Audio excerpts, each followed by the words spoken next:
তাকে আল্লাহ তাআলা পাঠালেন। আল্লাহ তাআলা কোরআনে কারিমে সূরা নাসের করতে বলতেছে, ইয়াদি জাতি কুতিলা, কোন অন্যায়ের কারণে, কোন অপরাধের কারণে তাদেরকে কতল করা হলো, হত্যা করা হলো, তাদেরকে যে হত্যা করা হলো কেন, প্রশ্ন হচ্ছে রাখছে আল্লাহ তাআলা। ইয়াদি জাতি কুতিলা, কেন তাদেরকে হত্যা করা হলো? কন্যা সন্তান জন্ম লাভ করলে তারা লাঞ্ছিত হতো, অপমানিত হতো, বন্ধুদের সামনে বলতে পারতো না যে আমার কন্যা হয়েছে। অর্থাৎ নিজের কন্যা অন্যের ঘরে গিয়ে কাজ করবে, দাসত্ব করবে, আরেকজনের ব্যবহার করবে। এই জন্য তারা ওই সময়কার জাহিলিয়াত এতটা লিমিট ক্রস করেছিল, অন্ধকার অপরাধ এতটাই অতিক্রম করেছিল, তারা না কন্যাদেরকে এতটা হেয় প্রতিপন্ন করেছিল। অর্থাৎ কন্যাদেরকে তারা মানুষ হিসাবে সমাজে কোনো মূল্যায়ন ছিল না। সেই নারীর অধিকার বিশ্বনবী মুহাম্মদ রাসূলুল্লাহ সাল্লাল্লাহু আলাইহি ওয়াসাল্লাম দিয়েছেন। রাসূল পাক সাল্লাল্লাহু আলাইহি ওয়াসাল্লাম এমন একটা সময় তিনি আবির্ভাব হয়েছে।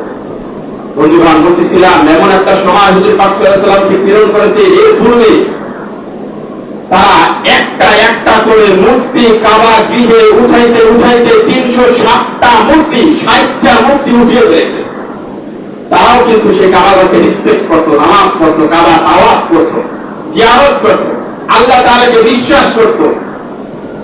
শুনলেন, বলে খুজা গোত্রের সর্দার আমর বিন লুহাই একজন ব্যক্তি ছিল। কাবা ঘরে কিভাবে মূর্তি উঠে ইতিহাস আমরা সূচনায় লিখে গেছি। একজন ব্যক্তি সর্দার, খুজা গোত্রের একটা গোত্রের নাম। এখন আমরা যখন মুন্সি, হাওলাদার, শিকদার, আল্লাহ তাআলা কোরআনে কারিমে বলছে যে আমি গোত্রে গোত্রে তাদেরকে বিভক্ত করেছি যেন তারা একে অপরে পরিচিত হতে পারে। সুবহানাল্লাহ। কিন্তু আমরা এক পিতা এবং এক নারীর সন্তান, এক পিতা এবং এক নারীর সন্তান, সকলে আমরা দুই ভাই এবং বোন, পৃথিবীতে সবাই। তো ভাগ করেছে, গোত্রে গোত্রে বিভক্ত করেছে যেন আমরা পরিচিতি লাভ করতে পারি কোন গোত্রের কোন বংশে।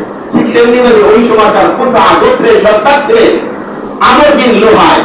এই আমর বিন লুহাই তিনি একজন ব্যক্তিত্ব সম্পন্ন ছিলেন, সমাজের গুরুত্বপূর্ণ ব্যক্তি ছিলেন, তার কথা মানুষকে অনার করত।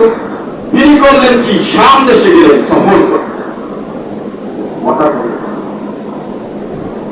শাম দেশে গেলেন সফর করতে, ভ্রমণ করতে। তো শাম দেশে অসংখ্য নবী ও রাসূল আল্লাহ তাআলা প্রেরণ করলেন, পাঠালেন। তো এই শাম দেশে ওরা এই নবীদের মূর্তি তৈরি করে, নবী তো নাই, নবীদের মানে প্রতিচ্ছবি তৈরি করে, দেয়ালে বা মাটির তৈরি করে, গাছের বিভিন্ন তৈরি করে, তারা সেই নবীদেরকে পাশে রেখে ইবাদত করত। নবীরা যেমনি ভাবে দাওয়াতি কাজ করেছে এবং তাদেরকে ভয় পেয়েছে যে তিনি তো একজন লিডার, নেতা, সে একজন আমাদের